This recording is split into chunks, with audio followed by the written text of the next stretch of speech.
We are live and in stereo. Hey, what's up? What's up, everybody? Um, all right. Well, let's do this. John Toma, welcome, welcome, welcome. Hey, what's up? How you doing, Jonathan? All right, something is giving me delay, so hold on a sec. I gotta You got it. fix my audio Awesome. situation Hey, here. All right. It's it is weird. It's delayed. let me take my earpods off. You think that's affecting it at all? Maybe let's try it. Let's try. We're Gen Xers here trying to figure out. Yeah. Where this happens. Let me take these off and see if it's better.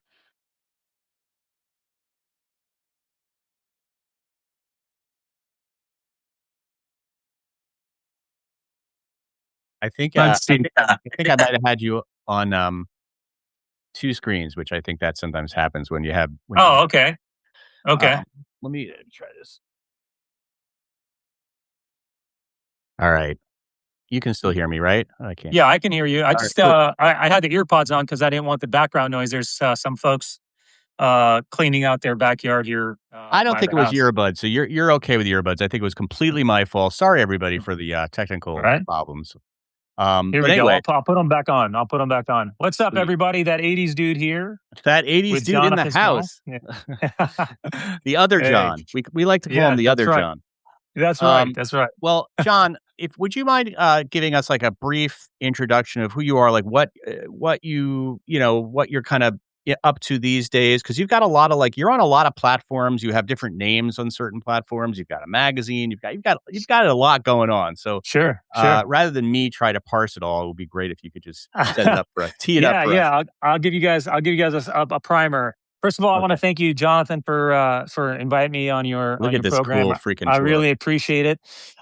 So online, first of all, my name is John. Online, I go by that 80s dude, and I've been on social media sort of as a hobby for the most part at the beginning since 2020 when my fourth son was born.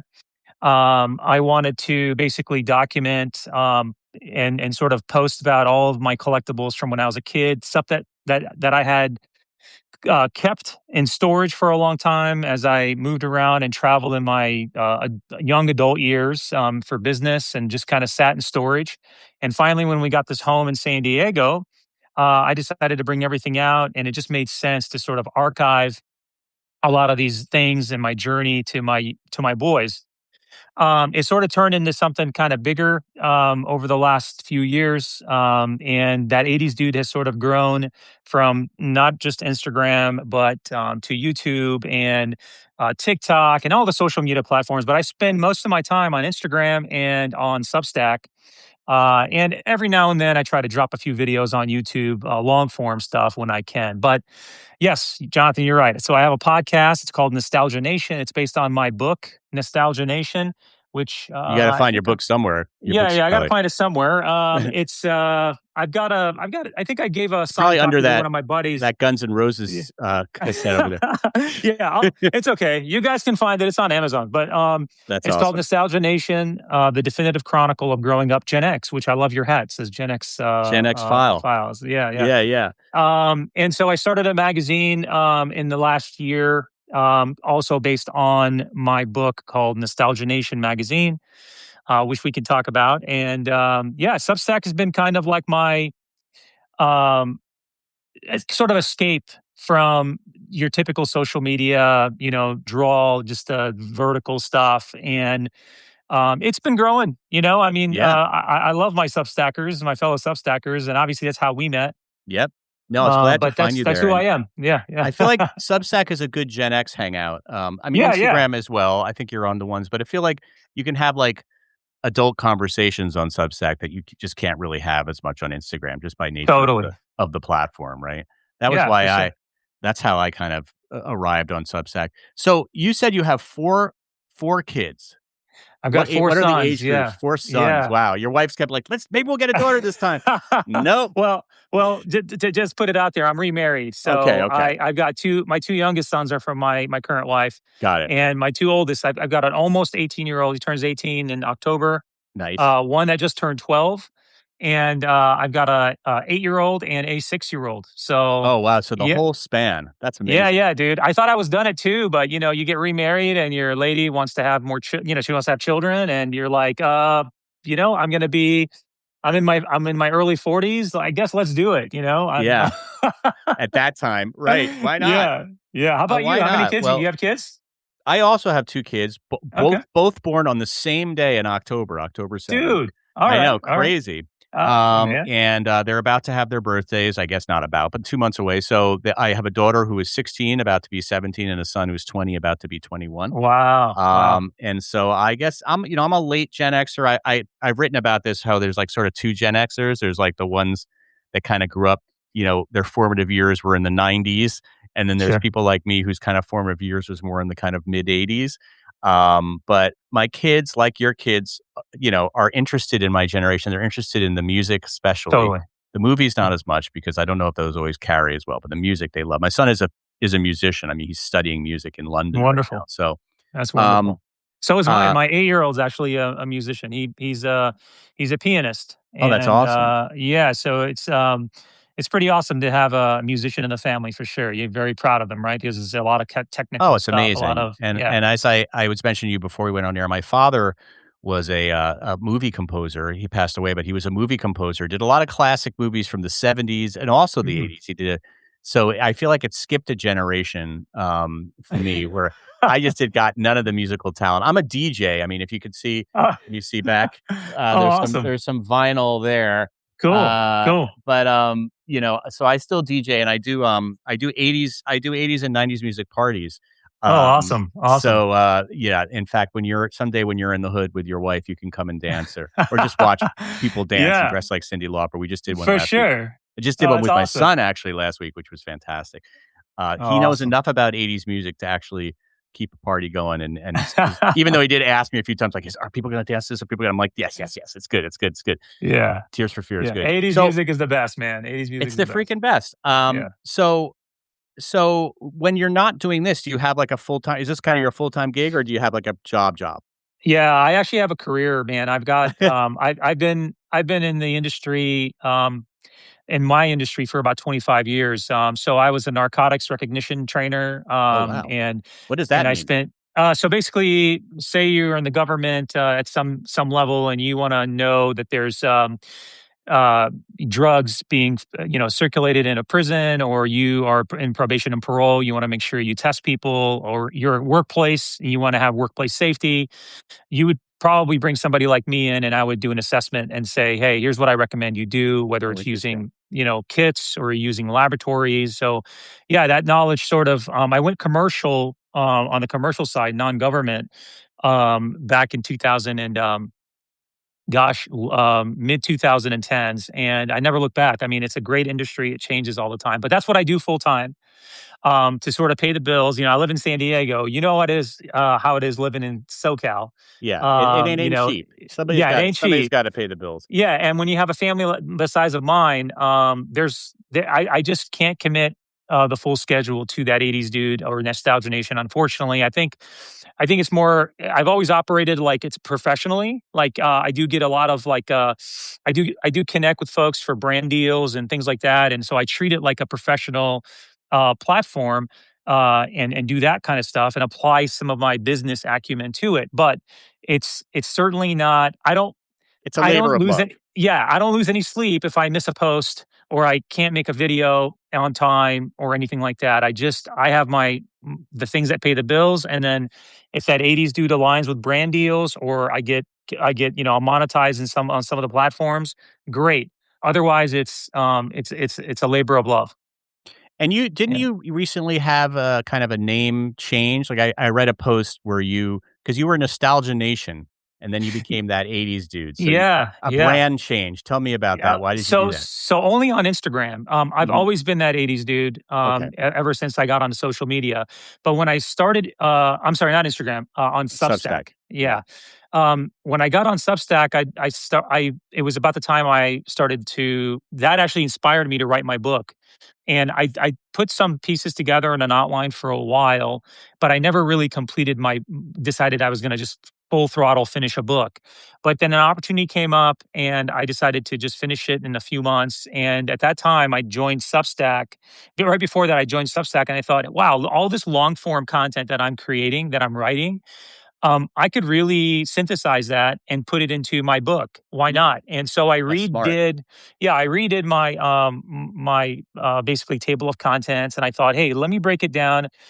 So, in case the audience doesn't know, I grew up in Detroit, Michigan in the 80s, Mm, and I'm a first generation immigrant. So, my life um, uh, had a very kind of unique turn and twist and turns as a kid before we came out to California. So I thought, I'm writing about it on Substack. Why not take it, synthesize it appropriately so it's not just a biography, right? It's more of applying nostalgia to the path of growing up as a kid in the 80s and then a teen in the 90s. So it heavily focuses on 80s and 90s nostalgia and my experience. And then basically I decided, okay, after I published the book and it's been selling and all that good stuff, I have noticed being on Substack, it's a completely different beast than social media. It's not like social media. yeah. And where in social media I have, over 700,000 followers, on Substack, I just broke 1,000 followers in You like a gotta year earn and a them, half. man. You gotta You gotta earn them earn on them. Substack. You gotta I earn them know. for It's sure. hard. Yeah.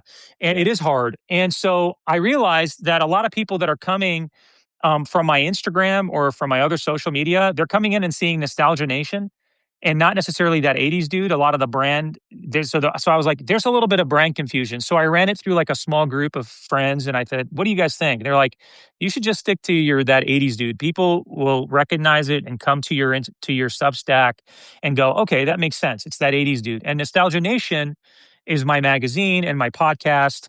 And so I'm the host of those programs. Right. So, Yeah. how did you stumble upon this lane? Like, we'll get into your origin story because I do want to talk about it. It's interesting.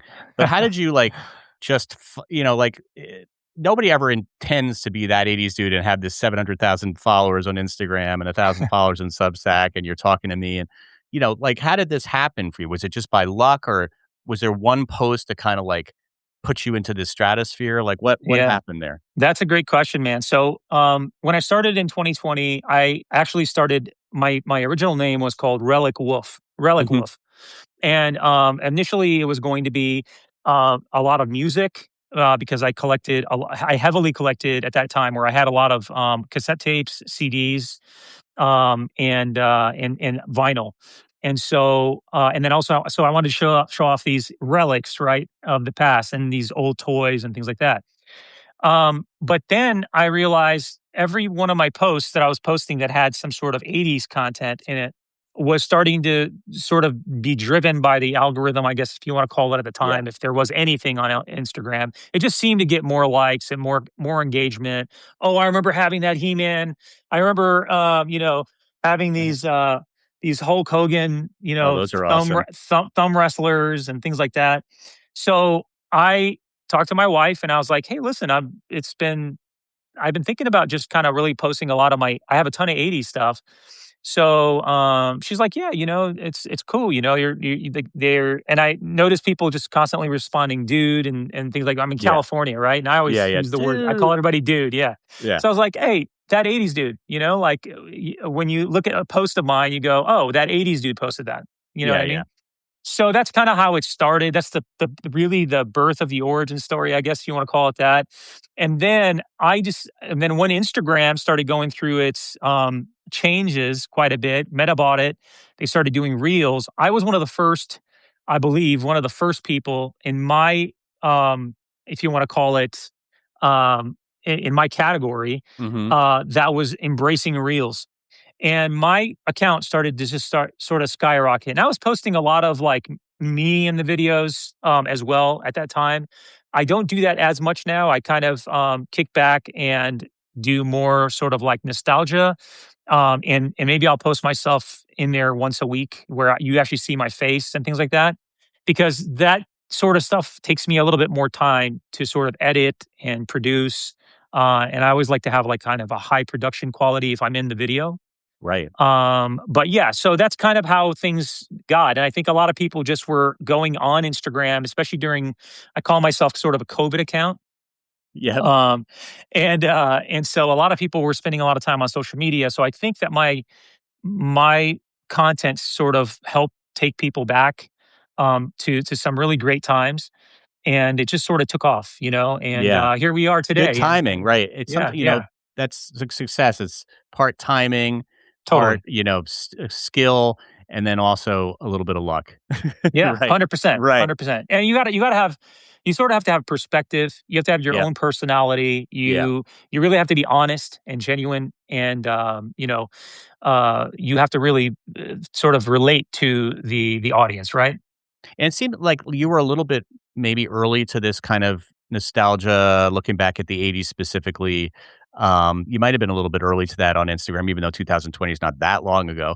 Although it Yeah. probably is a long time. Nothing feels long ago to me. Like 2000, when you get older, everything is like, oh, 2020, that was like last year. I know, man. I know. I was just looking at my It's like iPod. the I was just '80s. looking. That was 20 years ago. '80s. The Yeah, '80s was I 20 just had the years ago. iPod. I had my iPod up, and I had my Grado headphones on the other day, and my son looked at me, and I was just like, "Oh yeah, it's just." He's like, "What's that, Dad?" And he'd never seen this iPod specifically Yeah, before, and I was like, "Oh, it's my iPod." And I speak about it like it's sort of like I've always had this yesterday, and it's in my I know. pocket all the time, but it's not. That's since 2000. That was out. I think the iPod was right before the iPhone, obviously, like 2003, 2002.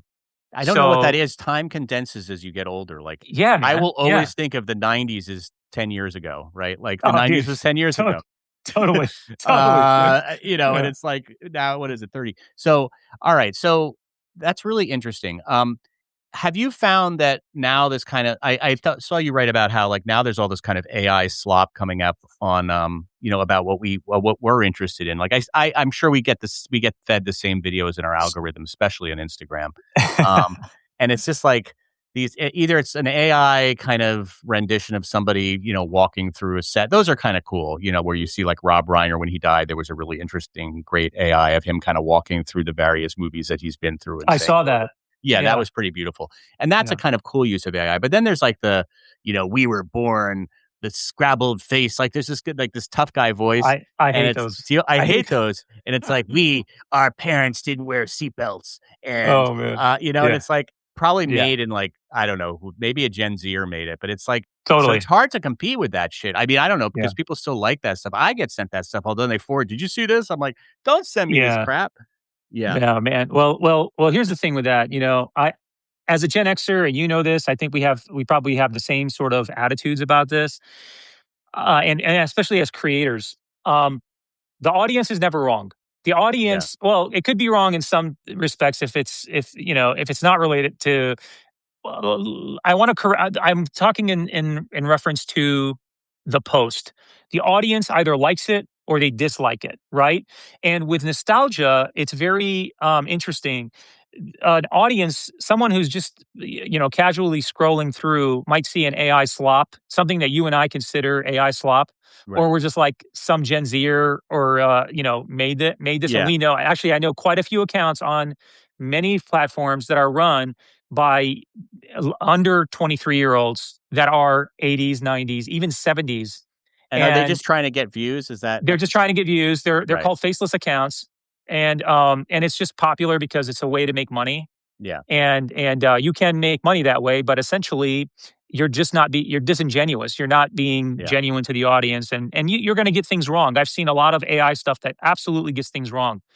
But to your point on this AI slop stuff, the casual scroller just wants nostalgia. Yeah, I they go to don't a care lot of about accounts that have a million more followers than I do. They're nostalgia accounts, but they are not. They're posting stuff from all decades, from primarily 70s, 80s, 90s, 2000s. But it's just content. It's just mhm. content generation. for monetization's sake. It's not necessarily a community style account, but the Yeah. point is they get a lot of followers and a lot of likes and a lot of views because they are actually generating. They're utilizing AI in a very smart way. So let's not discount that. Yep. They're putting in prompts that actually they might find a photo that's online or a video and go, okay, take this and generate something based on this. Might be an experience that they had or something. And then they generate something, post it, and it gets a ton of views, a ton of likes. Mm. Let's let's not say that to me it might be to me and you might be, oh, okay, disingenuous, but to the casual audience viewer or the person getting picked up by the algorithm, they're going to see something like that, they're going to go, oh yeah, I totally relate to that, and that's fine and that's okay. But you and we're creating, I think, especially being on Substack, a little bit more of a um, A personal nuanced, relationship. Yeah. personal relationship, and it's hitting the type of audience that I think are similar to us. They're more willing to wait a moment and take their time and read something and really absorb it before they scroll up to the next thing. Yeah. So yeah, man, there's all sorts of people We're that just are better. But I mean, we're yes, people are always gonna game the system, yeah, but I don't know yeah, how much I don't know how sustainable yeah, that is, and that's just yeah. dealing with Well, it burns you algorithms. out. I think Yeah. ultimately it burns you out. I was just out to dinner with my wife the other day, and for her birthday, and we were talking about this. And she's a millennial, and no Look hate at on her. you. I love her. Yeah, I know. I married quite a bit Rob younger the than me. cradle, right? Yeah, Exactly. Yeah, exactly. but no, she's wonderful. She was just we were just talking about this, and we were like, um, nostalgia. I think it can tap in to it'll depending on what you post, it can tap in to a large swath or a very minute swath of people. And the reality is don't overthink the folks that are out there putting in slop or putting AI nostalgia. Just do what you need to do, be yourself, and your audience finds you, and Yep. those are the kind of people that you want following you or subscribing to your content or etc.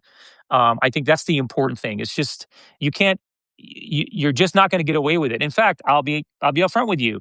There are times where I run into a mental block on something and I go, I remember it this way, and then I'll just go research it on Google or something like that, and I'll go, oh, this is actually the episode that this happens in, and Mhm. I mean, that's not necessarily AI, but I'm using technology to help No, yeah, me. we're not, yeah, Yeah, like, yeah, we're not savages, so it's exactly, like we're not savages.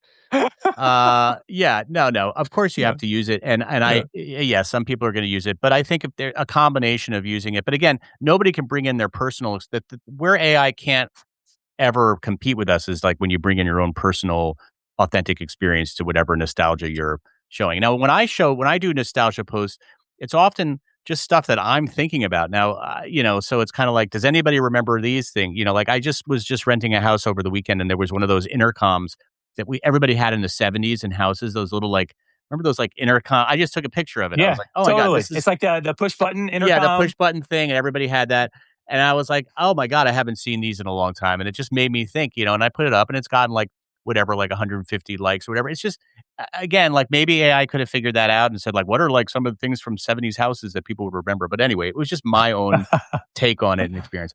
Alright, Yeah, you have an interesting origin story you mentioned in the beginning of the show. Take us through your growing up, '80s, '90s. I know that you were born in Detroit. You said you're a first generation immigrant, right? So you yeah. were born in the country of origin, Greece? Is that where you're from originally? No, I wasn't born in Greece. I was actually Okay. born in Baghdad. There's Oh, Michael wow, right there. okay. Yeah, yeah, Oh, and there's my man, Jordan.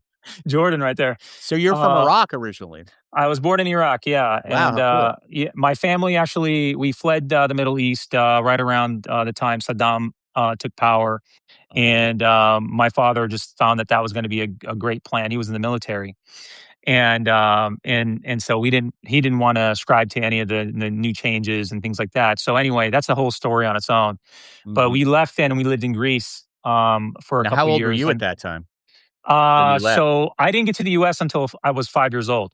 Okay. So, in fact, it was on my birthday that we landed in the US, when I turned 5. Wow. And so, I think when we left Iraq, it was, I was 3 and we spent 2 years in Greece. Okay. So, yeah, we went through that big earthquake that happened back in, late '70s, '79, I think, something like that. But, anyway, we ended up coming out to Detroit. We actually came to New York, so we had the whole Ellis Island sort of, like, Mhm. history and all that and experience, and then we went to Detroit because we had family who had, stayed there, and Detroit, as you know, is a big, like, sort of Middle Eastern, Yep. hub. And now, I mean, it's dramatically changed compared to when I was there. And so we were there in the '80s, all the way through to 1989, and Mm. then, yeah, I basically lost I had learned Greek in the 2 years that we were there. I was completely fluent. And when we came to the US, I dumped all my Greek because I lost it so because I just have this a way I can adapt to language very quickly. It's just been a skill of mine. That's cool. So Not mine. I speak a few languages, yeah. Yeah. But, I ended up dumping quite a bit of Greek in order to learn English really quickly and help my family sort of assimilate quickly, to the language and sort of the culture and all that. But, yeah, we came out here and we love the US. It's been my home since, 1981 and, just absolutely love it. We've been involved in, so many great things, here because of that opportunity my parents gave us by coming out to the United States and So making you that obviously happen. look back fondly on those early days because, when you look at this nostalgia from that period, or we call it nostalgia, but when you look at the pop culture and stuff from that period, it resonates in a positive way with you, not like, "Oh god." I mean, some of it's probably like, "Oh god." But yeah, that Yeah, was a good yeah. experience in Detroit. Oh, man, you listen, we didn't have much in Detroit. We grew up I mean, when I say dirt poor, we there were times we would come home and we just didn't have food, man. I mean, we would just basically borrow from our family if we could. I would have to, I ate at school. The school lunch was essentially my only meal of the day sometimes. Mm, And it was just because my dad, he's a working class man. He was a electrician, wow. and obviously coming here with debt and, not knowing the language and things like that, a lot of those opportunities didn't come until much later when we were able to settle in, and my father's business was able to sort of, like, kind of ground itself. But for me, what did I have? I had, hand-me-downs from my cousins, essentially, or maybe I would find something at a local garage sale.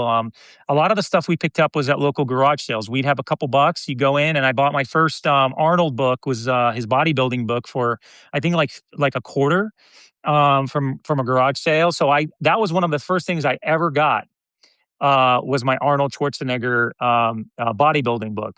Oh, And awesome. and so, yeah, so a lot of the stuff was hand me down. So what did I have? I would have, like GoBots and things that I would get, as a hand me down from my cousins who were here far longer. They were doing much better than we were. Yeah, And my father was a proud guy. He never, wanted to borrow more money and more money. He ended up paying off 25 grand that he had borrowed just to get us over to the US. And amazing. 25 grand back then was a lot of Yeah, money. like You yeah, with know? inflation, that's like 75 Yeah. grand now. Yeah, yeah. Yeah, and so yeah, so everything that I ever had, I honored it. Like it was my thing, and it was like I held on to it for dear life because I never knew if I could maybe get something else or have something else. My big wheel was a hand me down that had all the plastics ripped off. I would just do the best that I could. So things had a lot of value for me. Did you have a green Um, machine? Remember the green no, machines? I never owned a green machine, but it was so badass, dude. It was You so know? cool. I remember Yeah, somebody on my man. block had a green machine, and I wanted it so bad because it was like a Oh, step dude, up me too, man. Me from a too. big wheel. Yeah, Um, I did end up getting a hand-me-down Mongoose. mhm, So I had a BMX bike and I would put I'd put my Walkman, I'd put like a Walkman on the crossbar, and yeah, I would just I ended up selling a ton of my GI Joes, actually. I had GI Joes that were given to me. I sold those to get my first Walkman. This was like in the mid '80s. And I would kind of Frankenstein it, with rubber bands that I put together on my crossbar, and I would just go riding, dude. And we'd go to our friend's house and we'd listen to music, and it was just such a incredible time. yeah, and the fact that, you were getting these things secondhand just, I guess, makes you appreciate them so much more, the value of them so much more. For sure, Yeah. absolutely. Are you, so then you ended up in California. Is that later in your life or when you were a kid? Because California Uh, in the '80s, let's face it, the '90s was, like, rad. dude, let me tell you something. I feel like I don't know what everybody. I ascribe to. I feel like like God has a plan for me, right? Like Mhm. I feel like for me it was just perfect timing to come out to California in '89. And let me tell you a quick like a 1 minute cool thing that happened to us. My best friend, my childhood friend that I knew since I was like 6 years old. His name is Mark, and I met him in Detroit, and his family had come from Kuwait, and they were like highly educated Mhm. people. And unlike my parents were like, I think my dad passed the third grade before we Oh, came out wow. here. Yeah, and I was like, this kid, and I get along. He's from a different kind of level of family and things like that, but we hit it off, and his family really liked our family. And so we were just best friends for the longest time until they came out to California. I don't know where they went, but we were pen pals, and I would send him like rock lords as a present. Like Yeah. every once in a while, I'd send them stuff, and because we had their address. I didn't know what that was. I would just give it to my mom. She would give it to our neighbor who knew them, and she would mail it out for me. And then I would get a letter back like a month later. But bottom line is, what I'm trying to get to is he came out. I had no idea where this guy lived. We stayed in touch through letter, but we come out in '89. My dad decides, hey, we're going to come out. We're going to leave the Midwest. We're going to go to California and just see what we can do out there. Because I had one uncle out here that was living out here. So he's like, let's just go out there. We know someone. So my dad got a cheap motorhome. It was like a beater, man. Mhm. We drove across country to California, and we lived in that motorhome for about a year. And My dad is out and about doing some work in like the Orange County area because he went to help somebody and do some electrical stuff. And who does he run to inside of a store getting a drink? He runs into my best friend's dad. Oh, wow. And yeah, he's like, they start talking, and then he sees my best friend there, and he's like, "Yeah, we're in San Diego." And he's like, "What's funny is they're about to move back. They're going to move to San Diego." Right. So we reconnect in 1989 in San Diego, and in fact, I was just at his house on Saturday here in San Diego, hanging out with him in the morning. That's awesome. And yeah, so we grew up in the '90s as teenagers together, man. And I got to tell you, we love the '80s, right? The '80s are to me, the '80s is the greatest decade. But I think when you really look at it, the period between '85 and '95 to Mhm. me is the real sweet spot Mhm. for nostalgia. Yeah. It's like the golden decade, It is a and golden decade. Although yeah, can 84 was such an unbelievable year for oh, music that it's totally, yeah, yeah, yeah. yeah, But yeah, 85, yeah, I hear you. 85 to yeah. 95 is, Yeah, I mean, absolutely. incredible. And so growing up in the '90s, dude, I mean, as a teenager was just a blast. And I never discount the '90s. That's why when you go to my pages, I really write about and I post about '80s and '90s predominantly. Yeah. And some early 2000s, because some of the early college years for me were just so awesome too. I can't Yep. discount the early 2000s up until, to me, I call that period like up to 2007 before the iPhone came out. I feel like everything before that was just that if you look at like 1975 to 2007, that essentially is the magic timeline What do you for okay, big so things. I always try to understand because I think that's a magic time too, but I wonder if it's just youthful us look at most people a lot most people look back on the past, positively and think, "Oh, my childhood was so amazing." That's why nostalgia is so popular because people always tend to think when they grew up was a really special time, and do you think we're just biased because that's actually when we grew up, or really was it truly like a special time? Well, listen, I think that I mean that's a really great question, and I do get asked that quite a bit. Actually, Yeah. is it just nostalgia? Are you just hung up on nostalgia? The reality is look, we're pragmatic. I think Gen X is very pragmatic. We're not Mhm. hung up on anything. We just know that based on what we experience today and what our children are experiencing, that Right. the simpler times were the better times. And I'm not saying like technology helps. Like I use Spotify. I listen to music on Spotify. But guess what? Yeah. I'll go out. This album's on Spotify, but I just Right, bought but it. you'd rather I yeah, bought it because I want the tactile. I in want to real open this life, up. yeah. Yeah, and I want to put it. I want to put it in my. Let me show you here. I I love it. want to put it in my CD player. Oh, Okay, wow. Is that so a Techniques? Oh, that's that's a beautiful. Techniques. Look at that. Yeah. All It's right. gorgeous. Yeah, thank you, man. And I want to put it in this and I want to listen to it in that and I want to just experience that. And I don't want to just have the digital option. The digital option makes things convenient, Yeah. but this option makes it a better experience as a DJ And yourself, I know, the and audio. not only that, but I think our kids are starting to realize that they want that experience sometimes too. That's why, vinyl has become so popular again, and Totally. why, they're going to the movies now and instead of Yeah. watching it at home. And, so we definitely were onto something. Now, of course, we didn't realize it because that was just the way it was until Yeah. it changed. Right. Yeah. Right. But But I think but I would say also just a couple on that. The realities are the 80s and 90s had problems. yeah, It's not like they totally. were perfect, but we were, I think, in a lot of ways, even though for me personally, I knew our family only could afford certain things. We couldn't do certain things like some of my other friends or some of my other neighbors. But the reality is our parents did the best they could. And in that time, I'm not saying everybody was fortunate enough to have both parents, or I'm not naive, and I'm not naive to the fact that the 80s and 90s had they had quite a bit of issues, just like we have today, politically, economically, things like that. But the reality is we were youth, we were young, and so sure, we're going to apply our sort of nostalgic lens to it because we appreciated those very simple things that we see sometimes our kids. Like my kids are playing um, uh, the Nintendo Switch, for Mhm. example, and meanwhile, all the best thing I had was the Atari 2600, Yeah, and then oh my I god, lived you have that? on my There it is. Nintendo. Yeah, so um, you So know, you just love not only do you just love collecting stuff, but you actually love using it too. You're not one of those guys that oh just keeps it in the box and unopened like Steve no. Carell in the 40-year-old version who collects all those things and he No never way. opens up the boxes.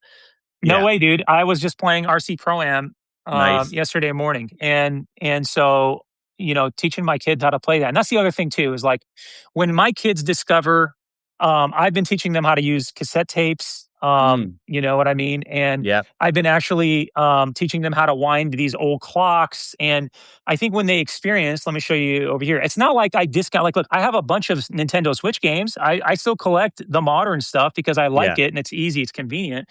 But I still play a Nintendo 64. I've got Star Wars Pod Racer so on cool. there. Here's my 007. I still play GoldenEye. Here's Yeah, my Sega Genesis. Here's my PS3. My wow. Xbox You could open a 360. So, museum, well, listen, I'm lightweight compared to some guys on I'm Instagram. sure, but You know it's what I still mean? pretty. I mean, compared to me, you are because I threw it all away. Of course, I'm the guy who just why did I throw it all away or whatever, give it all away? Like some of the stuff I had. I mean, my dad, because he was a musician, he had a DMX drum machine, which is like now goes for like thousands of dollars. I wish I had kept that, a DX7 Yamaha Wow, synthesizer. He had all this kind of like, the stuff that everybody was using back in the mid 80s. And he had it all in my house. And I just, just when I inherited it, I just kind of like either gave it away or sold it on eBay for like nothing. that And I'm just like, that what the happens, heck? man. That Yeah. happens. It's like a lot of us also had our moms throw away all of our stuff, so or give it away. So it's Yeah. like I've still had to recollect some of the things that I absolutely wanted years later. It's not like I had all this stuff in boxes. Right. I would say I started with about 30 or 40% of my collection, and then I recollected a lot of it. Yeah, when I don't know if I've told this story online, but when I was, so I collect obviously I was into DJing from the time I was in 8th grade, so I had a ton of vinyl, and I used to keep it up in our attic, and I went to Japan when I was 19, I went to Japan right after college, I went to Japan for a year. For some reason, my mother got in her head, "I just have to clean up the house. I'm gonna sell John's vinyl." I mean, it's like a Oh man, nightmare. It's like one of the worst things that she's ever done, dude, and I the love my old mother school if she's moms. listening. Yeah. Yeah, the old school She had moms, they're just like that. so she just sold, like, most of my vinyl. So I've spent, like, my entire life trying to buy back the records that I used to own or, whatever. Just, like, I will find a record, I'll be like, "Oh my god, I remember this from," like, even, like, the stuff that wasn't, like, like the best sound effects records from Disney. I have, like, these records that I just remember, because I used to use this wolf howling sound when I was DJing and stuff. So, yeah, it was tragic. So I've spent my entire life trying to buy back the records Oh man, that I had bought dude. for, $3 back in the day. Oh man, I I know my feel you mother, I on love her, that. but man, that was one of the worst things that she ever did. Well, And if you're she'll sold them a lot to my friend who is so he sells I'm like, "Dude, my mother sold." He's like, "Well, I bought them. It's a fair trade. I mean, you want them oh back." And man, some stuff he won't give me back. Oh, But man. anyway, Oh, that's unbelievable. But so it's interesting. well, I got a quick story for you. I was at the Kobe swap meet. If you're ever in San Diego, you and I have to go there on, like, a Oh, Saturday cool. morning or Friday. But I went to this booth and there was this mom and dad selling a whole bunch of vinyl records. And I just said, I ran across some Stevie B and some Marky Mark and the Funky Bunch, Oh which my god. are super hard to get on vinyl. Vinyl, yeah. And that's because a lot of the DJs in the 90s used to use those, as you know. Right. And so I said, I was like, okay, I'm buying all these. But first I want to ask this lady, I'm like, hey, um, whose are these? And she's like, they're my sons. And I said, okay, that was a Yeah. red flag right away Yeah, that's because scary. I didn't want to buy somebody. Because I was going to tell her I was going to be nice and courteous, but I was going to say, hey, I hope your son knows you're selling these. And she's like, no, no, no, he does. He's trying to go on to something else. And these were all of he was a DJ in the 90s Right. and he wants us to sell these for him. And I was like, okay, good. I'll buy all these vinyls. But I was going to say to her, hey, if he doesn't know you're selling these, I'm not buying them. And you should probably talk to him about it because I didn't want that to happen to him, you know? No, you're So, a good man. I mean, I wish people had had the same, decency when they were buying my vinyl collection. They were just, "Who oh, cares?" And man. just, "Oh, man, oh, this lady has no idea how much she probably didn't even like Yeah. I bet she gave half of it away. I mean, she didn't need the money. Oh, She man. just she needed the space Yeah. anyway. And Yeah. now since then, every place I've moved in the world, I've had to lug crates and crates of records with me, which is ridiculous because I don't even use vinyl anymore, which is sad. I mean, I have my 1200 Techniques turntables and all this stuff to play vinyl, but when I do DJ sets, I'm too lazy to carry the vinyl with me. Interestingly, my son did a DJ set with his friends and they wanted to do vinyl, so they used my equipment and Cool. they which I thought was so cool. That's Um, awesome. I'm interested. So you're a parent. It's interesting your parenting experience because you have kids in all sorts of different generations. Plus, you married your second wife is a millennial, so now you probably your younger kids. You're probably dealing with a lot of millennial parents, like in school functions and stuff like that. How do you think our parenting style differs from generations before and after? Oh, Um, man. Wow. Yeah. yeah, You're I going to know put it's me a on the tough spot one. on that. That's a I tough, know. yeah. I didn't prepare for that. No, I'm because I've been thinking about it a lot because there's an article that came out recently on in the Wall Street Journal about how, and I think it was kind of pointed at our generation, although it kind of probably dips into millennials too, but it was saying like how Gen Z coming up now in the workforce, a lot of parents they're such helicopter parents and we're so used to helping our kids that, we are basically like calling employers and saying like, how come my son didn't get that job? Or like, like we're so involved in the process. I mean, things that I don't know what your parents were like, but my parents were not involved at all in me getting a job. I mean, even when I asked for help, they Yeah. barely helped me. They just were not, they weren't, I wouldn't say they were mean, but they just didn't think that that was their role. They never would think if I didn't get a job, oh, I'm going to have to call the, um, the employer now and find out. That's so funny. I read something Yeah. like that too. Yeah. Yeah, Yeah. that's a great question. Great question. So here's my philosophy on this. My older kids, you're going to talk to obviously your kids based on their age, Right. and it's going to be more complex depending on the age, right? So for me, I grew up on a very hard-lined, ex-military, Catholic dad. And so he was kind of rough on me. I was the oldest of five, so I had four sisters. I still have four sisters, and I was the only son. Wow. And so my father was pretty hard on me, and at that time, I'm not sure if you guys in the audience would like to hear this, but there was a couple of things happening back in the 80s. There was corporal punishment in schools, at least where I went. Wow. Where was So they that? would In Detroit? Detroit, yeah, yeah. So In I went to the Catholic school school? called Gray. No, I didn't go to Catholic school. I went to Grayling Elementary, Okay. in Detroit, and they would literally beat your knuckles with a Wow. yardstick. That's Yeah, crazy. and which I'm sure my Catholic friends will attest that where they went, they Right. probably got the same stuff. But, yeah, and then I would go home, and if I was out of line, or at that time, there was a time I came back and I just said, "Dad, I had this guy who was bullying me." Like, at the time, we didn't call it bullying, but somebody tried Yeah. to beat me up or whatever. So my dad beat my ass up and said, "You're gonna go take care of that, so you don't have to come and tell me about it Oh, anymore." And I had wow. to go take That's care of it. intense, dude. Yeah. Yeah, so my dad was like, so that's the kind of life I grew up with, probably similar to yours, where the only times my parents came to my school was, when I graduated high school, and I'm sorry, I graduated junior high, high school, and I got my master's. So those are the 3 times my parents ever came to school. Mm. They never came to any type of events because we didn't have any. Field trips was like our things, as you know, every now and again. So my parents were completely out of touch with Yeah, my education. It was just like, he has to go to school, you ride your bike, you're not, right. we're not going to drive you there, etc. My It's dad very has to go to Stranger work. Things, right? You're just Very out Stranger there. Thing.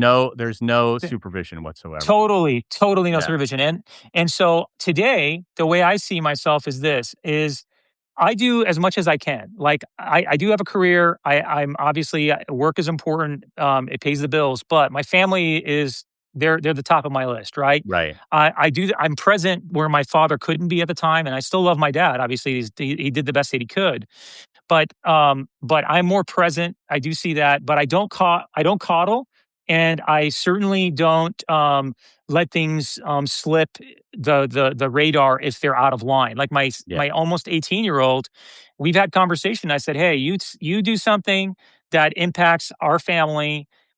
You are disgraceful in some way, you're disrespectful or whatever it is. Here's how you are as a gentleman. Here's how a gentleman behaves." We go through all that, and I have those discussions at certain segments of their life.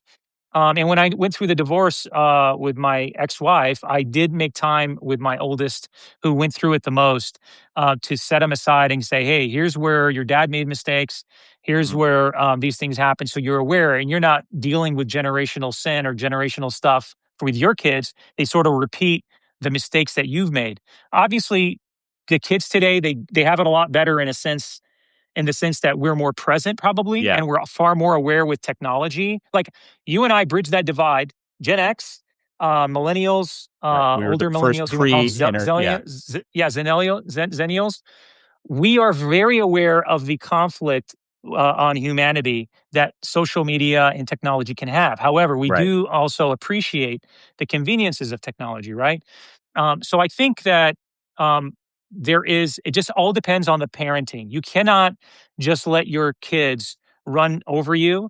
And at the same time, you can't not be present for them. If there are opportunities to be at an event that you can make, you have to step outside of your own personal, comforts or conveniences and spend time with them. You have to raise good children. After all, you don't want you at least you don't you want to do your part so the next generation is in a group of a-holes. Yeah. So No, that's I think just that's kind of really my good. parenting No, I perspective. think Yeah. that's really good, a take on that. And, it's a tricky balancing act for us because there's a reason we're called the latchkey kids. It's because, a lot of us had that experience of coming home to empty houses or just having parents that weren't as my parents were very loving, but they were just very kind of checked out when it came to my Totally. like getting involved in my life. Same, Like they man. Same. barely ever came to my games. I mean, my one memory I have of my parents, I wrote a play in college. They came to that. That was like the biggest thing. I couldn't believe they actually came to see that. Like they were there for me, but I didn't think because their parents weren't there for them. I think Right. they came up Yeah. with like a, just the kids should be basically invisible. And so we've overcorrected obviously because we don't want our kids Totally. to have that experience, but sometimes it gets a little bit too much. And I find myself doing it now. My kids are struggling in various ways. And, me and my wife try not to get too involved, but it's really hard not to get involved, when Is they're your having wife problems with a is their your wife a roommates. Gen is your wife a Gen She's a Xer? Gen Xer, right? She's So almost in a lot exactly of my age. Yeah. Yeah, yeah. So for me, I have you guys, as I told you, I have Yeah. a millennial wife. So That's it's harder. interesting to see, yeah, Yeah. because I have a certain perspective of parenting. She has a certain perspective of parenting. Obviously, we align because we have Yeah. They're similar together. faith, and we kind of follow that. But at the same time, like, I have to sometimes look at her and go, "You want me to show up Yeah. to every dad's lunch?" Right. It's in the middle of my workday, so I have to sort of negotiate certain things. And I've Right. gotten, believe me, it's just over time. You sort of, as well as a dude, you kind of have to, again, it's compromise, and you just have to be less selfish. And I'm kind of a selfish guy of my time. I know that, but I've had to kind of adapt Yeah. to these sort of to this It would be environment, and interesting to I see love how it. our Gen Zers grow up to be, what kind of parents they grow up to be, if they'll kind of become more like our parents were, like Yeah, almost it's true. overcorrect in the opposite direction. Like my parents were Sure. way too involved in my Too life. involved, yeah. Yeah, I try I'm not to do that. I try not to do yeah, that. Like, I will only get as involved as I think I need to be, and I try to give my almost 18-year-old a lot of rope, but when he's out of line, or if I feel like he's disrespected me, or he's done something that has affected our family in some way, like just not showing up to something maybe on time or whatever, I'll Yeah. have a conversation with him. But I certainly will try not to overcorrect. I just try to give good counsel as a young adult Right. to him. And yeah, man, it's just It's a about being balancing act, consistent. yeah, Yeah, it's a and becoming balancing what's act. natural to you.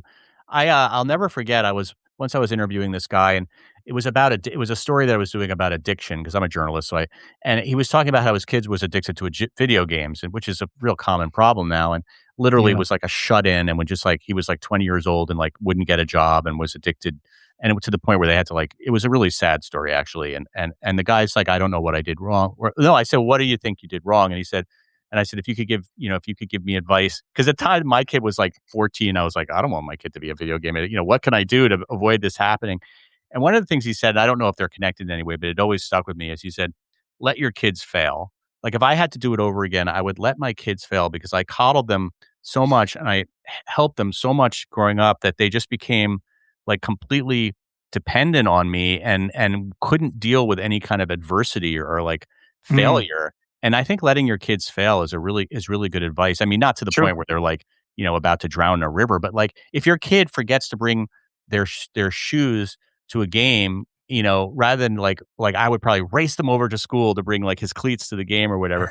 Maybe you don't bring the cleats to the game. My parents probably wouldn't have Exactly. been home to bring the cleats to the game. They got to figure it Totally. out. Maybe they're not going to Totally. play. And so No, you now they nailed it. understand. Yeah, they Yeah. understand like what it means. So that's been hard for me to let my kids fail because nobody wants to see Yeah. their kids fail. Exactly. And the other thing too, I think in this day and age, you also have to talk to them and make sure that they don't fail in addictions, in like drug abuse. Gambling is huge right now. I have to. I'm having conversations with my kids that are like things that my parents never really had to talk to me about. It's just common sense. But there are, I'm finding, like you probably do a lot of research and a lot of reading and Yeah, are very adept at what's going on globally and I in the U.S. try. as well.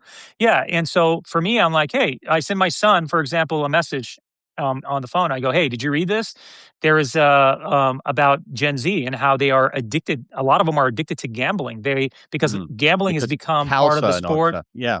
Exactly, and so I'm like, "Hey, son, you know my things. I have to work in the drug testing and the drug and alcohol, and I'm like, I've met a lot of probationers, a lot of um, uh, prisoners. I've been to the prisons Mm, across the country.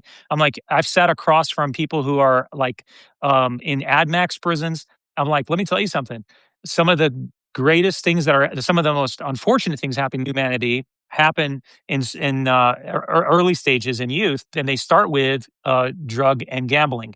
For mm, example, gambling leads to drugs sometimes, and so you have to have these strange conversations that your parents. My dad had a tough time talking to me about sex when I was like a young adult. He right, would like I was it was not a big deal for me, but he seemed to struggle with it. right, Today, I feel like I'm having to talk about things that my parents never really right, thought so that you they don't would have ever a have to. model to talk Yeah, about it with. Yeah, exactly. you're Yeah. just making it So up on the spot. yeah, All right, let's talk about something a little lighter. yeah. Movie anthems. And I'm gonna steal I don't know if Dana Dubois is watching, but she asked me this question on her podcast. Uh, Gen Xy XY Gen X. What is it called? Gen X. I don't know. Anyway, Dana Dubois. You got to check her out on Substack. But um, she said, like, what do you think is the ultimate '80s anthem? Like, or maybe even I should say Gen X anthem. Like, is there a song that you have that all these cassettes back there? Is there a song you think that kind of most um, kind of like captures who we are? A few songs that you can think of. I know I'm putting you on Yeah. the spot No, here. no, no, no, no. I'm always ready You for probably this thought because about it. You probably thought yeah, about it. I wrote about it in my book. Okay, good. I would say first of all, I love your shirt because that's one of That is definitely one Take of on them, Me right? is one of There we the go. yeah, I just Take on got this Me is shirt. I love it. Thank dude, you. I love it. Nice shirt. And so Also, let uh, me since you like this shirt and this song, I just posted. Somebody let me know about it on Reddit, but there is a version of "Take on Me" that was acoustic that was recorded at some like Swedish television show back in the day, an unplugged "Take on Me" and it is incredible. I put it on my oh dude, you'll have to Substack. share it If with you me. just yeah, I'll share it with Yeah. you. I'll put it on my Yeah. Substack. I mean, it's on my Substack. If you guys go to my notes, you could just it's like only I posted like a week ago. People are just, like, blown away by it. I couldn't believe it. Makes you wanna cry. It's unbelievable. It's, like, the most beautiful to hear that song, you never think of "Take on Me" like in a slow version with just guitar, but Yeah, it's beautiful. Yeah. dude, that's Anyway, awesome. yeah. No, So that's great. "Take on Me" is definitely one. It Take on Me kinda is definitely bridges. one. Yeah, because it's like Yeah, new wave, but it's also, like, the next yeah, phase of music. Yeah. totally. I would say that for me, if I had one song that would encapsulate, like you could just play that song and every 80s kid would just be like, okay, this person is probably either from the 80s or just has, knows. I think Right. it's Tears for Fears, Everybody Wants to Rule the World. Oh, that's a great one. To me, Yeah. that is it's not necessarily an anthem, but to me, when you right, you get that Yeah. first, as soon as it starts, right, Yeah, as soon it's a as you great start song. Yeah. And obviously, Yeah. Take on Me, right? So the other one is Pour Some Sugar on Me, I think is a great anthem. Yeah. I'm a huge Def Leppard fan, Okay. so obviously I'm kind of biased to their music, but I love Hysteria. Right. I love Photograph. Rocket. Yeah. Photograph is great. Women, that song is underappreciated. It's a great song. Have you seen Um, them live? yeah, I just saw them here in San Oh, Diego that's awesome. 2 years ago. Actually, they were Steve Miller Band opened, Oh, great. and it was Abracadabra. yeah. Journey was Yeah. there, and Oh, that's with obviously not Journey, Steve who is Perry. singing? They had that did they have the Filipino Yeah, singing? the Filipino. I can't remember Yeah. his name. I don't know his name either, but that's such a Yeah, crazy story. but he's great. He Yeah. Oh, he's sounded amazing. amazing. Yeah. And they put on a great show, and then Def Leppard came on then and just rocked the house right here in San Diego at Petco Park, dude. It was beautiful. That's amazing. And Because yeah, sometimes the yeah. '80s bands don't hold up. I mean, it's not that they don't hold up, it's just that No, they've no, gotten a dude. lot older. I'm gonna tell you right now, Def Leppard can still rock, and so Yeah. can Journey. Obviously they got a younger voice with the Filipino dude, Yeah. but Steve Perry still can still sing. I mean, he's wonderful. Why is Steve Uh, Perry not sing with them anymore? Just because I thought he had lost his voice, or is it just more of a personal thing with him and the I think band? it was a personal thing. I've heard a Okay. couple of interviews with him, and he's just like, I just knew it was my time to just kind of like I needed a break. Well, that's And Detroit there, right? Detroit, that's Detroit's own Yeah, for you. and Yeah. yeah, and so Yeah. I love Journey, man. I've got a bunch of their stuff, but I would say you'll see some Def Leppard here. Hysteria is one of the greatest albums of all time, in my opinion. I think this is an Yeah. absolute That '80s album cover, just when I see gem, that cover, it just, like, takes dude. me back. Yeah. And then you've got Pyromania, which is also a Yeah. great album. That's the one Um, that I know. I gotta tell you, I'm a huge fan of the Cars. I love the Uh-huh. song Magic. Yep. The Cars And are then well, I wouldn't say they're underrated, but I don't know, like, the Cars were so innovative, like, they were making that music in, like, '79. Like, they were dude, making what we call new wave music in, like, the late '70s. Like, totally, everybody absolutely, copied them. Yeah. absolutely. Here's another underrated, I think, group that the Psychedelic Psychedelic Furs. Furs, yeah, of course. I would say also one of my favorite is actually another overseas transplant is the Police. I Oh my listen to the god. Police a lot. I've got a Yeah. great story on this in the '90s. I used to work inside of a audio shop as an apprentice, and we would install all those systems before Fast and Furious was a thing, and we put neon underneath cars and things like that. And they had an audio room, and I would run out to the 7-Eleven and grab a Snapple and like a deli sandwich, Yeah. and I would have this cassette, and I would play it in the audio room because it was enclosed; nobody could hear Is that outside when I was synchronicity right playing. there? Yeah. Synchronicity, yeah. Yeah. And actually, what's funny is when the documentary came out, where they made this album on the island, Yeah. they reached out to me and they sent me a vinyl. No way. Yeah, they did. It was awesome, and I got to get the vinyl from them, and then talk about the documentary that was released The about it. Police was And the one of the probably, like, the 2nd concert I ever saw in my life was The oh, Police. dude, Yeah, The Police oh, at Shea Stadium in New York, uh, which was I talked about in another podcast, but that was just an unbelievable experience for me, and I would have loved to seen I them live. remember all I remember I mean, I remember a lot about it, but I remembered Alan Hunter from MTV, which who was a VJ back then, was sitting behind me and my friend, and we were like, "Wow, we're sitting in front of an MTV VJ." Dude, that's But awesome. it was That's pretty awesome. cool. That's awesome. Here's Yeah, a little Motley Crue. I think is also a great. nice. Obviously, Simple Minds. Don't You is a great Don't You '80s. Forget About Me. It's almost a Yeah, cliche of, like, the yeah, quintessential '80s song, but honestly, it really kind of captures a lot of the '80s. I think yeah. The Human League I love. I just went and saw Oh, The Human League, um, perform with uh, Who's Tainted Love? Soft Cell. That was pretty cool. I just went Yeah, to that man. concert I a mean, the few Human weeks League ago in Hollywood is Bowl. essential.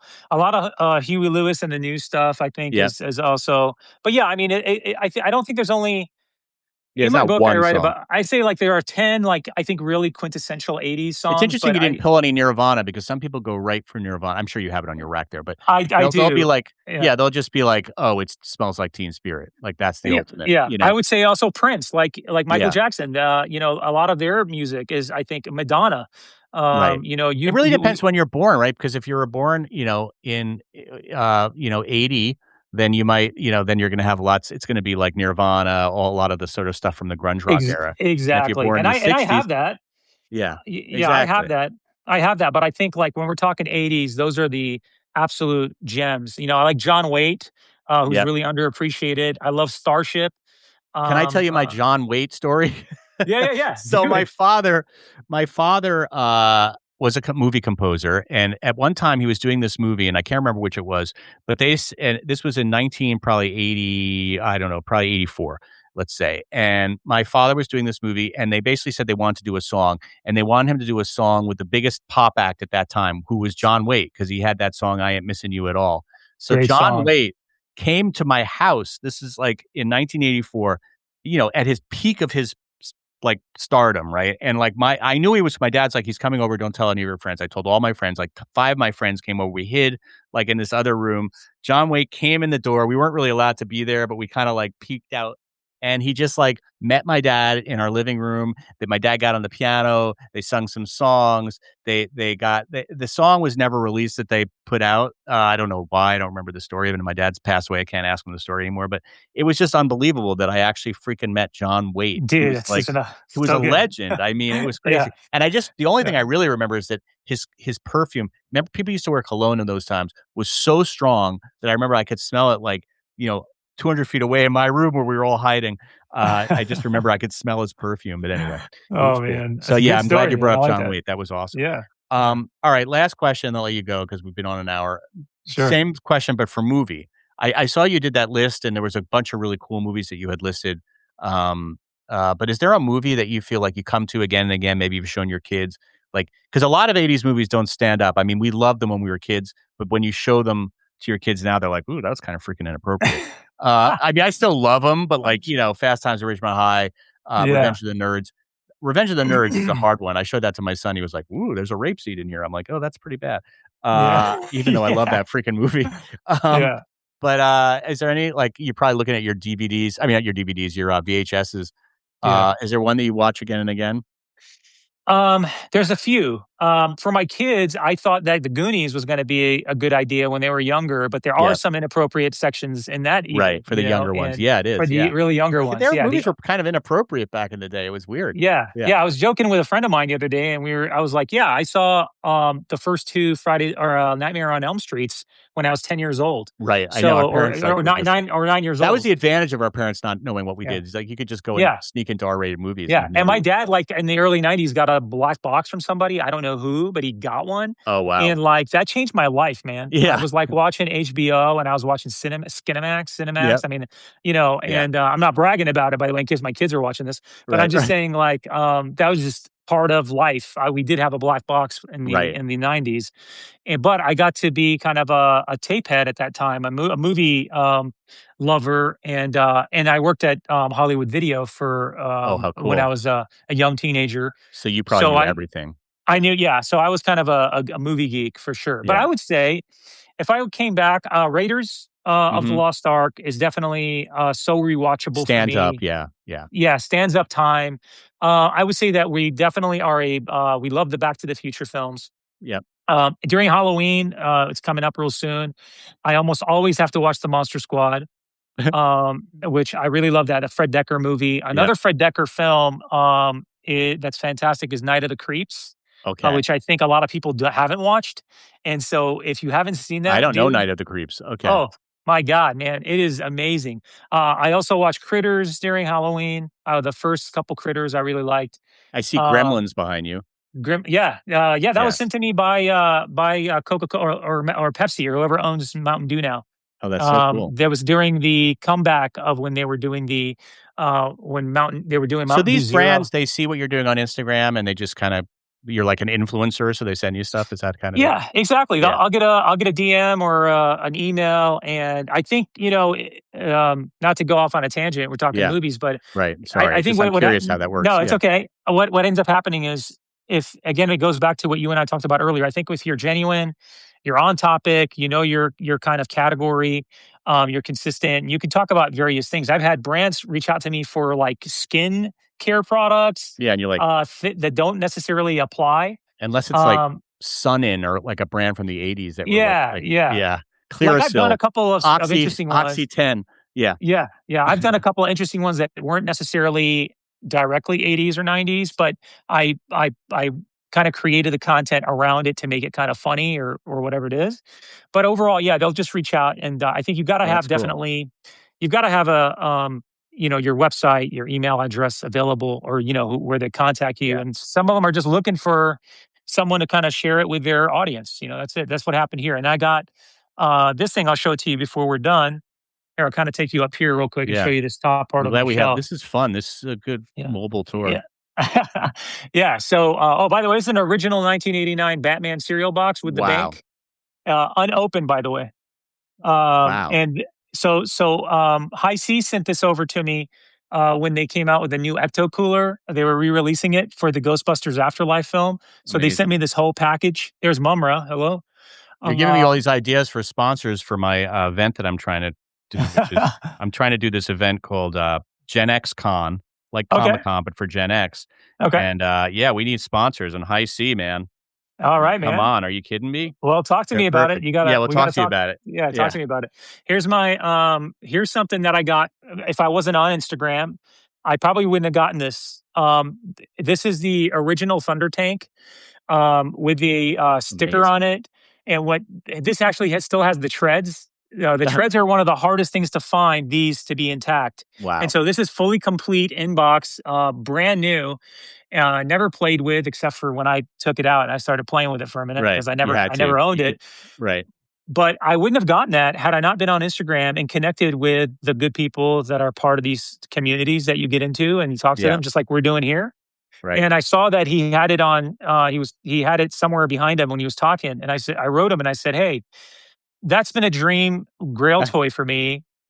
Will you sell it to me? Right. And can we work out a deal?" And then he said, "Yeah, just post about it, tag me or whatever, and then you can get it for this price." Oh, And I that's was so like, nice. Let's do it." And I ended up getting, and that's probably Well, one of that my brings me favorite. okay, last question, then Yeah, I'm gonna let you go. Is there do you yeah. still have that one item that's on your wish list that you just haven't been able to find? Maybe if somebody's watching right now and they have it in their closet. Is there like I used to have records that were like this where I was like, if I could just get the original, but now they've reissued everything, so it's like not that hard to find anymore. But like what about is there like a toy or some sort of figurine that you're like always looking for? You go on eBay and just keep looking for it? Yeah, there is actually. So on the toy front, it's got to be. I don't have an original Voltron. Mhm. And my dad, I wanted one really bad when it came out, and my dad bought me like the generic. It was like a rubber one that didn't even look like Voltron. It was so Yeah. bad. And so I've always wanted a Voltron in my collection, man. Okay. We'll I look ended for up a getting, Voltron. yeah, I ended up getting this though, and I Anybody have just a thought if Voltron that's watching?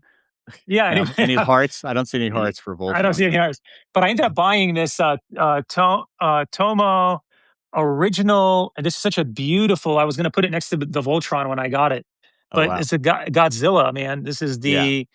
This is like one of the grails I've always wanted, and, Wow, you got it. this guy has a home next to a Voltron if I ever get the Voltron, so, Okay.